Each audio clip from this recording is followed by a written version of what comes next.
See everyone? It's so muggy.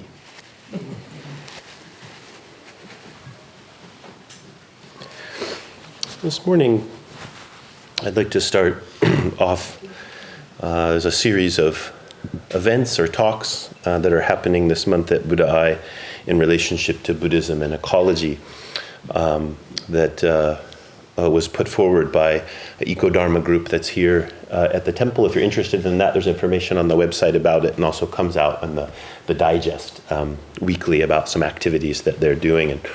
And for Earth Day, Tricycle, which is a Buddhist magazine, put on a kind of symposium, an online symposium, where they had many Buddhist teachers and leaders and climate scientists and other people who are coming together and giving a series of talks on Buddhism and ecology. And so the Eco-Dharma group met throughout that week each day and listened to some of those talks, and then chose a couple of them to present on Tuesday evenings for the larger Sangha or community. Actually, anyone could have come to any of them, but these will be on Tuesday evenings. So there's one coming up this Tuesday, which is Connection, Community, and Compassion, Resources for Emotional Well-Being. So that was one of the talks that was chosen by the Eco-Dharma group this Tuesday. There'll be some zazen, and then that's about an hour-long talk. So listening to that, watching that, and then some discussion and reflection that will go along with that. And then the next Tuesday, another talk from that series on Tuesday evening called The Future We Choose, which is about moral character and climate change. So that'll be that Tuesday. And then the following Sunday, there will be a follow-up Dharma talk by Koji Kogen Hausknecht, and that will be on Zen, art, poetry, and nature. And so those are the four things that we're doing. And so I hope if you're interested in this topic that you will make some time to join in with this discussion that we're poking into a bit as Buddha Eye Temple. So when I sat down to make my notes for this talk this morning, I was really aware that I wanted to say something very simple and very reassuring, particularly about Dharma medicine for our ecological crisis. And I believe that there is a very simple and reassuring message within Buddha Dharma for our ecological crisis. But I'm also aware that very simple message can be difficult to deliver, or can be difficult to articulate in a simple way. And there are many reasons for that, but there are three which I'd like to focus on this morning. There are three aspects of how this very simple message or very simple medicine from the Buddha Dharma becomes complicated and difficult for us to know how to embrace and to implement. The first is our hope is diluted. The way that we hope that things will turn out is a diluted kind of hope. The second is things that are truly simple are not so much about what we see or what we understand, but about how we see and how we understand. And so our tendency to want to grab onto simple truths becomes a problem, because it's always about what we see rather than about how we see. And the third is that political solutions have become spiritually imbalanced. We have a deep spiritual religious imbalance in our specific North American culture, but in a global culture, which makes the very simple and straightforward medicine that the Buddha Dharma can offer difficult to work with. So I'm going to talk about those three a little bit, and then I'll give you the simple message. So I'll talk about the last one first. Political solutions and spirituality. It's clear to me that there's a great spiritual debasement that has happened through industrial society. I don't mean to say that industrial society is evil or wrong in a whole way. It's brought unimaginable wealth and well-being to the world's population. It's come at a great cost, and we haven't reconciled that. And as we became wealthier, as we took up the processes of industrial society, the gods of industrial society became stronger, and our spiritual connection to the wholeness of our own being and the wholeness of the earth was weakened. And so I observe that in the industrialized world, at least, we are incredibly hungry for spiritual nourishment. We're actually starving on the whole. And we can see that showing up in all kinds of ways, in our dis-ease and anxiousness, all kinds of issues in how it is that we are collectively and individually. And because we are so hungry for spiritual nourishment, our political convictions can easily be loaded with this hunger. Spiritual questions, religious inquiry has to do with ultimate meaning. It has to do with figuring out who we are. What is it mine to do? What is the nature of reality? And what is my place in it? That kind of pursuit after an understanding of ultimate meaning is difficult to square with the compromise that is necessary for political solutions. And you can see in all of the various ways that our country is being torn apart that these two things have been conflated with each other. If you take any of the great issues of our time, we almost cannot talk about them because ultimate meaning and the forging of compromise and political solutions are just right on top of each other. When it comes to ecological crisis, I don't mean to say that there's no spiritual importance to the political movements. There's deeply spiritual importance. But too often, the spiritual or the religious becomes the backup of a political conviction. And so even when we talk about Buddhism and ecology, are we actually interested in Buddhism? Or are we interested in the firepower Buddhism might have for our ecological view? It's an important question to ask ourselves. Do we really want to hear a Buddhist inquiry into what should we do about the ecological situation? Or do we want something that will affirm our ecological, political position in view? Now, I'm not saying that these things are never intertwined. I'm just saying that there's a tendency to conflate them. And in that realm, this is where kind of totalitarian thinking comes from. This is where an incapacity to be able to discover creative solutions comes from, because everything gets locked down. And that happens on all sides. The world is complicated. Political solutions are about constant trade-offs. Societal solutions are trade-offs. There's no such thing as the perfect bullet that saves all things, right? Nuclear power was supposed to be that. I don't know if you've ever, the Atom Boy. You guys remember Atom Boy? Anyone ever see Atom Boy? That was really big in Japan when they're trying to sell Japanese people on nuclear power, which they did a good job at. Hiroshima. And now Fukushima. So everything has a trade-off. That's the political reality. That's the limited relational reality. And we need to keep that in view. And if we don't come to know who or what we truly are, it's very difficult for us to make those kinds of compromises and the kind of creativity that it takes to find solutions. Not just to go backward, right, but to find a new world in which we can live in a coexistence in a peaceful and harmonized way. So in Buddhism, the answer there is that we are all awakening beings.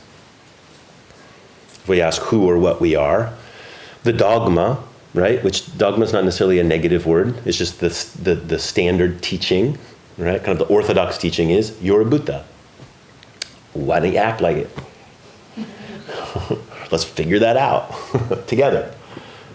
That our consciousness, it is very fundamental fiber of our being and our embodiment is awakened, is completely luminous, and that the interdependence that we have with all beings is our great salvific power, if salvific is a word. Right? So to inquire into that is what the spiritual tradition of Buddhism or the religious tradition of Buddhism is about. To inquire into the truth of it, and then to inquire into what is it to live that out. Right? And so the dogma is not just about an orthodox teaching, it's about an invitation to an exploration about how life could be different.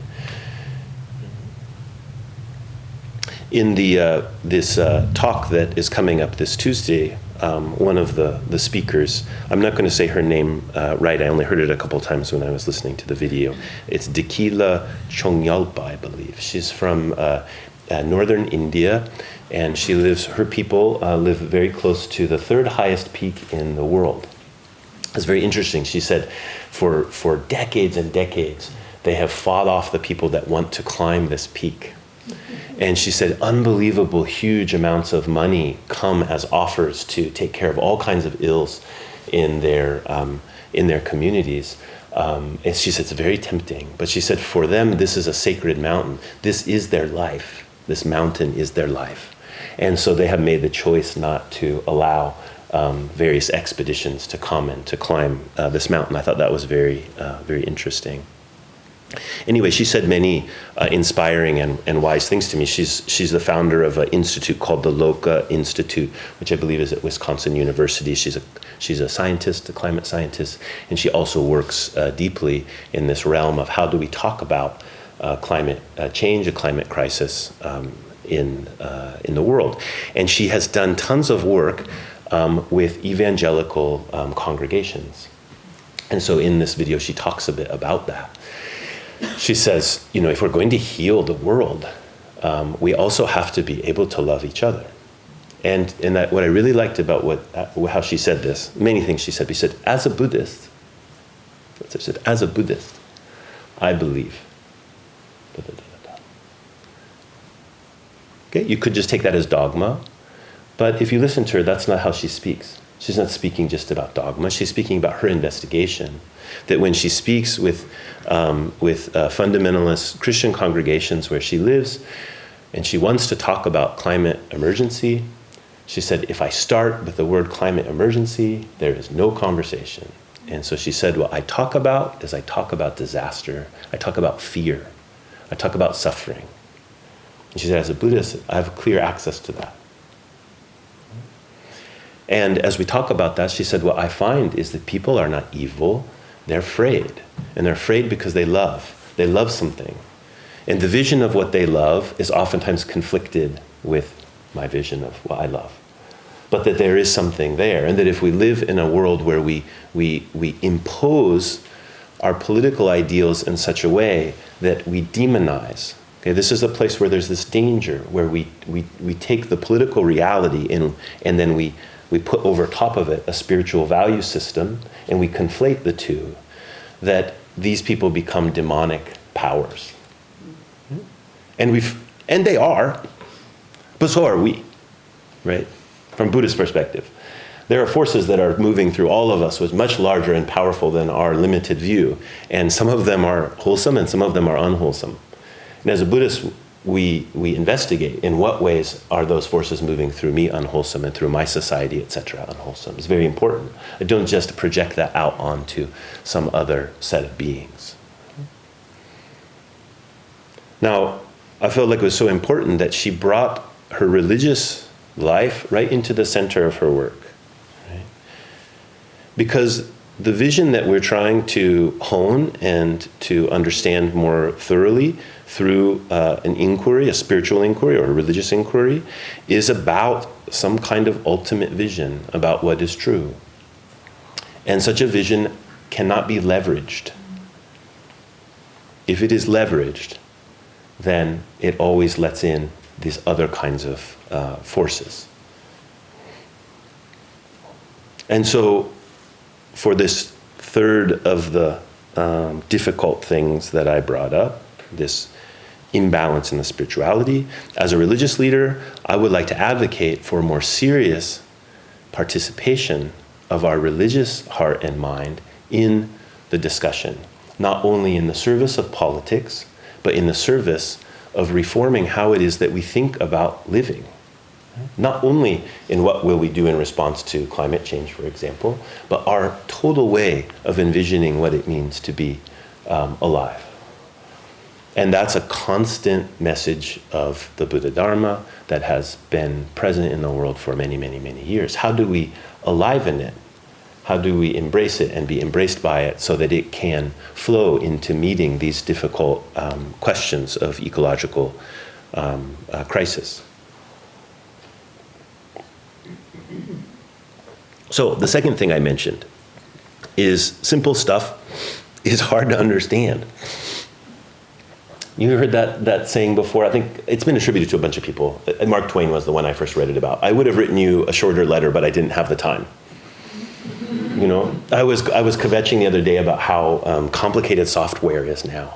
You know, it's like there's so many buttons and everything. I'm like, why can't they just make something really simple that just knows what I want and gives it to me? You know, really, that's oftentimes what that's actually what we're thinking about when we say simple, is that it conforms to my my desires quickly and seamlessly, and all the beings behind the scenes that are pulling the levers don't need to be worried about. But anyway, this is kind of quality of simple. It's not simple is a lofty goal, and so for us to take care of what is a simple message, it turns out to take a lot of effort. Not complication, but effort. And I would say that at the root of that is a fundamental delusion about our embodiment, a fundamental delusion about being a body. And I don't just mean a physical body. I just actually mean being, a fundamental delusion about being.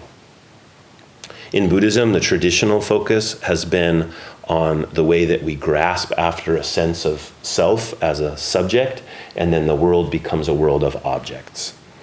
Okay? Grasping after a self as an isolated body. Like, I'm a me, you're over there, and I'm over here. Okay? And that basic split, that basic dualism, finds its way into all different layers, very fine, intricate details to very gross manifestations in our life. And traditional Buddhism focuses on this almost exclusively. And so we talk about self-grasping, greed, hate, and delusion, and the way that greed, hate, and delusion turns the cycle of ignorance, which causes all kinds of suffering which is externalized as anxiousness, different flavors of suffering and pain, but also gets externalized in the way it is that we treat other beings in the world. So that kind of grasping, I'm a self, you're an object, always leads to trouble. Right? That's what Buddhism says. But it says, thankfully, that's not how the world is, actually. I'm not a subject in a world of objects, that we're totally interdependent. This is core Buddhist teaching. Sometimes it gets called emptiness, which seems like a little grim, but actually it just means you're not alone. You're not by yourself. You're not an isolated being. Doesn't mean you're not a being. All the beingness which you experience moment to moment is totally true. It's just that it's not isolated. It's not yours. And so that side of Buddhist teaching, I think, is just so wonderful. And it's simple, but you can't ever quite grab it. You can't ever quite know what it is. It's something that has to be lived. Now, there's another pattern which gets addressed in the Buddha Dharma as well, but it's not quite as front and center. And that is, and it's equally problematic as the self-grasping, and that is the grasping after a whole. Saying, you know, as individual being, you're not so important. You're part of a whole. Now, on the face of it, that doesn't seem so bad, right? Especially if you think about it in terms of ecological problems. You say, like, well, let's think about the whole Earth, right? Let's think about how we're all part of this together, and the wholeness becomes a focus. So there's a place for that thinking. I'm not saying that, but the way we grasp onto it is the issue. If we grasp onto it it's very easy for us to start undercutting or undermining our own individual experience, or the sense of meaning which develops through your beingness, your consciousness. And we can see this rampant in the world today. When you start to interview people about the climate crisis, particularly younger people, very strong flavor now is we just need to wipe out humans, and then everything would be okay. This is a reflection of nihilism. And nihilism is an inevitable result of valuing the whole over the part, thinking only in terms of wholeness and not thinking in terms of the individual reflection of that wholeness. Okay? That's a grand claim I'm making. I won't back it up too much. We could argue about it later if you have some bone to pick with it. But I'm just going to assert that. While wholeness is a very important perspective, it's not enough. Okay? And the reason it's not enough is because we only focus on wholeness. The center of meaning making, the center of your own experience, always gets put outside. In the first form that Buddhism provides a medicine for, it's always inside, right? I'm the subject. What's important to me? What am I going to do? What are the objects of the world going to, how am I going to be able to manipulate them to carry out what it is that I want to carry out? That's the first kind of one. The second one is, well, let's put it outside of me. It's all about what's out there.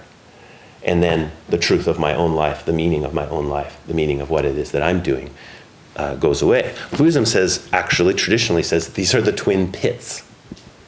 One is the affirmation and one is the negation.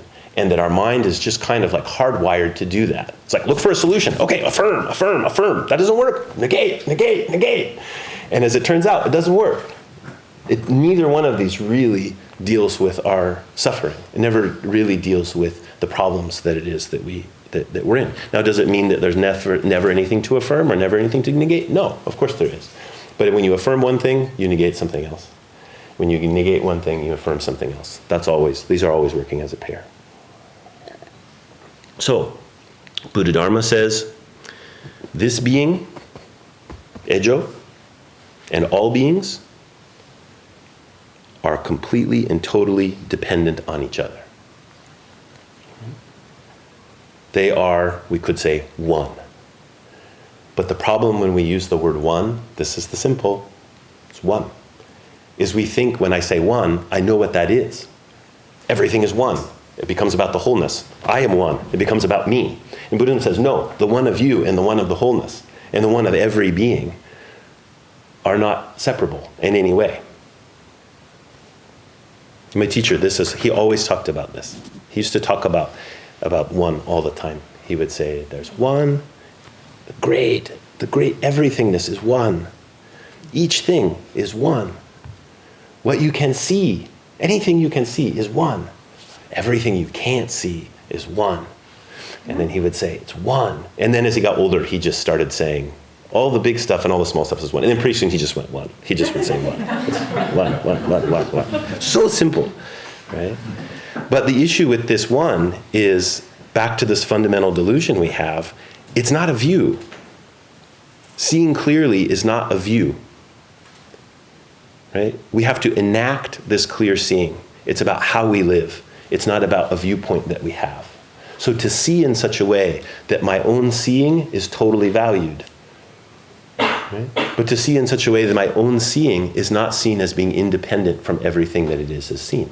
This is what oneness tells us. Right? In one way, very simple. Another way, very difficult. So here, I'd say this kind of confusion that we have, just like I would say, I really want to advocate for a more robust religious, importance of religion in reforming the ways we conceive of who we are and what we're doing. I would say here, I want to advocate for practice. I want to advocate for a deep reflection of each person. And I don't mean this just in terms of practical political ways. My prior apologies to anyone who drives a Prius. I just want to say, driving a Prius does not make you right. Okay? It's a good thing. I support it. Maybe. Actually, I don't really know. those batteries and everything else with it? I'm not sure. You made a choice. You thought that was a good thing to do. Maybe it was just for the gas mileage. You see a lot of like right-wing stickers on Priuses now, which a few years ago was a little bit, wouldn't have happened, right? But anyway, I don't know. I don't know if it is or not. And I hope that you can also not know, and then still come forward with your conviction to say, I think this is the right thing to do, and do it. And maybe even advocate it for it. But don't be right. Okay? Slight difference. Okay, last thing. Our hope is deluded. What, isn't that isn't that the good news of Buddhism? The Good News Bible. When I was a kid, that was a big one, the Good News Bible. The good news of Buddhism is your hope is deluded. Now, what do I want to say about that? What I want to say is hope, when it's framed in these kind of deluded ways that we think about being, it just stays bifurcated. It's kind of like a bifurcated grasping at the self and after the whole. And we kind of get caught in between the two. Like, what does hope look like to you? If you said, okay, I hope that we can come to some harmony, that industrial society can reimagine itself in a way that is not so out of balance, and that there could be real fullness of life. If you stay with that a little bit, our kind of simple ways of hoping, they can find a place that is much wiser than just, I hope we have solar panels everywhere, or I hope this, or I hope that, kind of driving towards something. And for me, I hope that my grandson has a world that is alive. And I don't just mean that it hasn't been ecologically devastated. There are ways in which ecological devastation could be avoided, in which the world is not alive, in human life is not alive. So I want to connect my deep hopes with a deeper inquiry than just the simple, I want things to go the way that I want them to go. One of the reasons for doing that is because this is where real deep resiliency comes from. When we cling to a narrow idea of what our hope is, we are broken pretty quickly. And anybody who has experienced real loss knows the fact of this. And all of you will experience real loss at some point if you haven't already. And so hope has to go deeper than the outcome being the outcome that I immediately hope for. That's not to say that there shouldn't be driving towards dreams. I don't mean that at all. But make the dreams real, comprehensive dreams. You know? Not the kind of narrow, timid type of hoping that we tend to hang our day-to-day feeling on. And then we get frustrated very, very easily. We're constantly born into a new world. That is the fact of being. There is no old world. There's not even any now world. There is only continual birthing of being. What is a hope that is centered in that aliveness?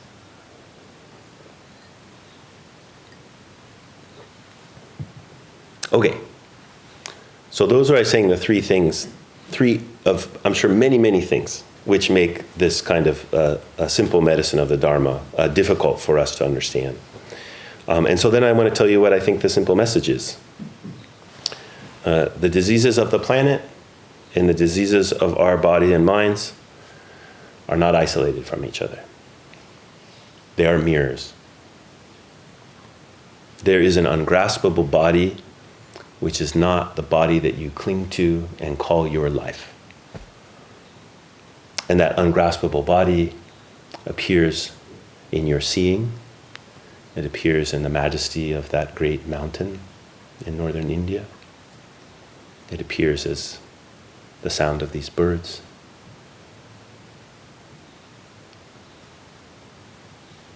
And that our deep respect for that ungraspable body is not a deep respect for something out there, but is a deep respect for a body that is beyond our clinging. And when we wake up to the beyond our clinging, then we can live a truly alive being. I believe this is really what the Buddha Shakyamuni was pointing to when he taught the first noble truth as the noble truth of suffering. He said, pay attention to that. Pay attention to your grief. Pay attention to your fear. Pay attention to that gnawing dissatisfaction and anxiousness about what will I become? What will we become? Because right in that anxiousness, there is the message of our aliveness. And there's a possibility for not living just through grasping after a known body, but living out a body that is completely beyond my individual manipulation.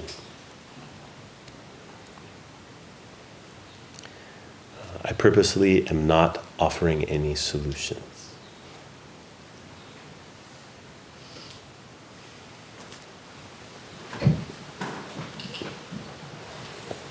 Any questions or comments?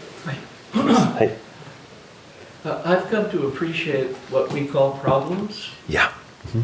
I don't call them problems anymore. Mm-hmm. I take them very seriously, whatever it might be,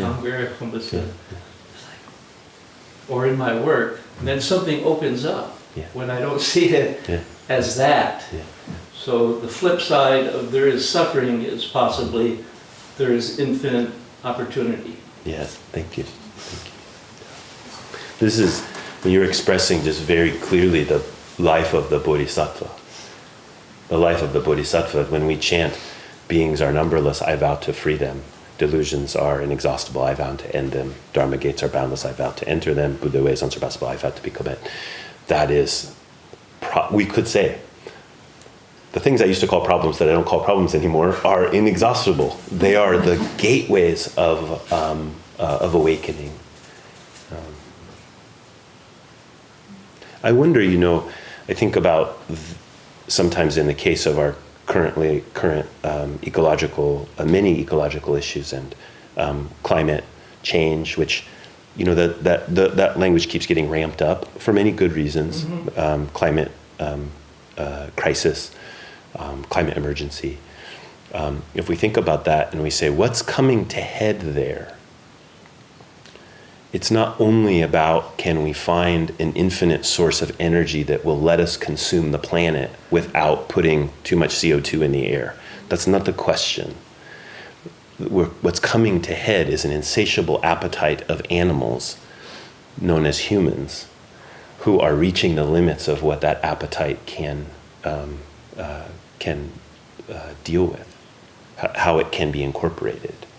And so the limitation then becomes, just like you say, the problem. It's a huge problem that we need to do things about. I'm not saying there's nothing to do, but to see the question in those terms is a little different than seeing it just in terms of what's the silver bullet.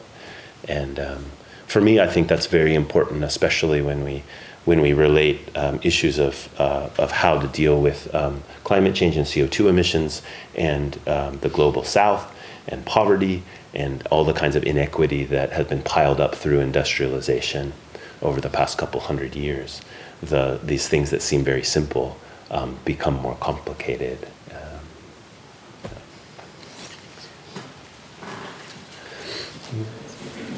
Hi. I just was listening to this, and thank you very much for this morning and Koben's comment. It seems to me that greed, which we list greed, grasping, that as you say, coming to a head, and I can't quite express the feeling that happens when I think about that. But this is the ultimate confrontation, it seems to me, that we have brought on our own destruction through greed. I mean, that's obvious, everybody says that. But the enormity of it is almost impossible to grasp, of that truth, it seems to me. And there's an outward expression of this and an inward expression. And I think that's one of the places that religious involvement in this inquiry is really important, is that the outward investigation through scientific inquiry, and even without the kind of very tight, importantly tight formulations of a scientific method of inquiry, just our own observation, even that it hasn't been put through that kind of empirical processes, we can see there's a big problem. It's kind of, outwardly. And we look inwardly, can we see that the roots of industrial society and the kind of greed and adversarial relationship with the natural world, it didn't start with the Industrial Revolution. There's a mindset there which is deeply seated inside of our heart, and it goes back to a very fundamental quality of humanity, which now is expressed in this way. It's expressed itself in many ways in the past. Now we have a real concern about the viability of our planet and our species in particular, not only through climate change but through many things, and nuclear war being another big one. So if we don't investigate that, I think one of the dangers is that we then project what is internally ultimately true onto an external kind of world, and we get caught in difficult kinds of places there. And that might be necessary, for political solutions to happen. Usually a lot of things have to get broken, and it's not going to be a pure movement. And Joe, I'm just struck by the way that faith communities in the 50s and 60s anchored themselves on not just a faith-based diagnosis of the problem, but the faith-based practice of love. That was the practice. And I think sometimes what happens within Buddhist communities is we have the diagnosis. We also have the practice, but finding a way to reach into that heart of intimacy and have that be what anchors and grounds us, not just what we know, no matter where the insight resides in us about greed, but how we practice that open heart. Thank you. Yeah. And it's much more, I think it's important for us to see in the civil rights movement, there's many complicated things in the civil rights movement, but there was also certain kind of clarity to action that is different than where we reside in the ecological crisis. And I think that's one of the places where we are really suffering. And it's one of the reasons that the kind of framing of the issues around personal responsibility, while they are important, they, in many ways, this is just totally my perspective as a being, which all of this is. I don't know why I'm saying that, but is really distracting. I'm walking out of Market of Choice feeling really good because I'm like buying bulk stuff, right? Like, really? Recycling. Don't go read the statistics on recycling if you want to feel good about your recycling. It's really pretty bad, But those kinds of things become, and this is related back to what I was saying in terms of the investigation of the conflation of ultimate meaning with political compromise, is that sometimes, I sort of was saying earlier, that's where totalitarianism rises from, etc. But the other thing that arises from that is just like ineffective self-congratulatory action, right? You can imbue very insignificant actions with great meaning. because you're conflating the two, and we see that rampant now in the way that I just chuckle constantly now. You can't buy anything without it, like its redemptive power being included in the price of what you're buying. Right? And not like in Eugene especially, you can go buy a cup of coffee and it's like all over the cup about how like you're saving the world by buying this cup of coffee, It's really twisted. Now, I'm all for that. I'm all for so I buy it wholeheartedly. I'm like, great, get the chocolate where they give money to the apes. I'm all for it. But there's this other thing happening. So I think part of the question in terms of this ecological business, I think, is what you're bringing up is what is true action there. And I guess what I'm saying is, I'm not a political leader. I'm not a political activist, and so I don't want to speak as if I am. I don't want to speak from that realm. Should I be? That could be another question. There's a debate to have there. But what I want to deliver from the place that I am sitting, which I understand is different than a political seat or an activist seat, and I think it rightfully should be different.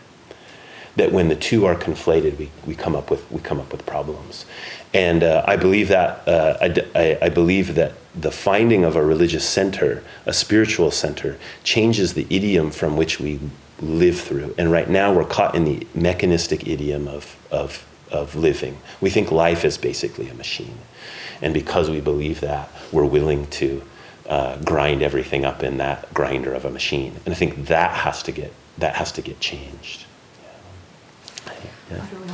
The one thing I really love about the civil rights movement was the way they held the activists actually out in the South, and they held the sense of the blessed community, and then also that how they responded to really terrible acts against them, in the South.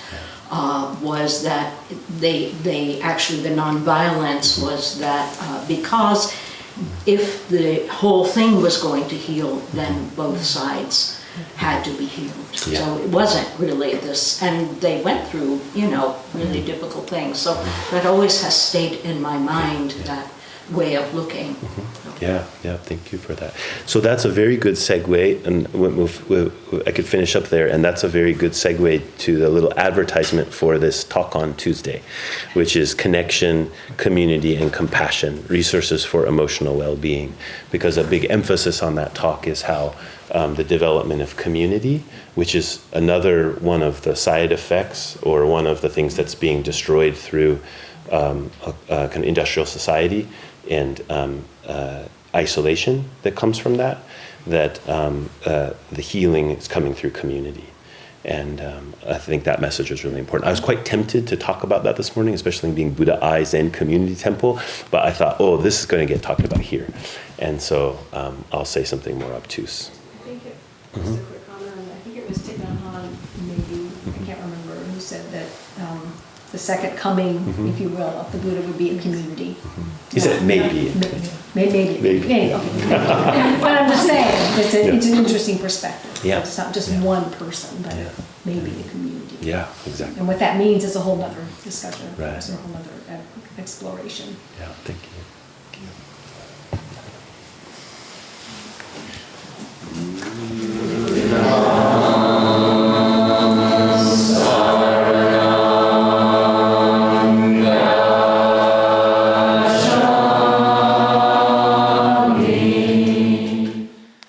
This and all our teachings are offered free of charge.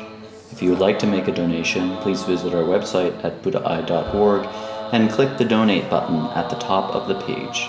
Thanks.